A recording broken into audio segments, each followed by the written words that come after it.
धाराशिव येथील दैनिक संचारचे जिल्हा प्रतिनिधी पत्रकार रवींद्र केसकर यांच्यावर झालेल्या जीवघेण्या हल्ल्याचा इटकळ ग्रामीण पत्रकार संघाच्या वतीने निषेध करण्यात आला असून केसकर यांच्यावर हल्ला करणाऱ्या हल्लेखोरांच्या तात्काळ मुसक्या आवळून पोलिसांनी त्यांच्यावर कडक कारवाई करावी अशा मागणीचे निवेदन इटकळ ग्रामीण पत्रकार संघाच्या वतीने इटकळ आउटपोस्ट येथे देण्यात आले। 1 एप्रिल रोजी रात्री 7:45च्या सुमारास धाराशिव येथे बेंबळे रस्त्यावर पत्रकार रवींद्र केसकर यांच्यावर अज्ञात हल्लेखोरांनी चाकूने जीवघेणा हल्ला केला आणि तिथून पसार झाले।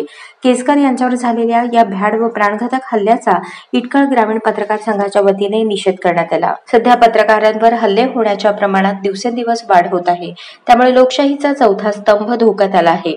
केसकर यांच्यावर प्राणघातक हल्ल्यातील हल्लेखोरांना पोलिसांनी तत्काळ शोधून त्यांना अटक करून त्यांच्यावर कडक कारवाई करावी, जेणेकरून पुन्हा अशा घटना घडणार नाहीत असे या निवेदनात म्हटले आहे। इटकळ आउटपोस्टचे पोलीस हवालदार नागेश साळुंके यांना निवेदन देण्यात आले। या निवेदनावर इटकळ ग्रामीण पत्रकार संघाचे अध्यक्ष दिनेश सलगरे, उपाध्यक्ष लियाकत खुदादी, सचिव केशव गायकवाड, चांद शेख, नामदेव गायकवाड, बालाजी गायकवाड, काळू जाधव आदी पत्रकार बांधव यांच्या स्वाक्षऱ्या आहेत।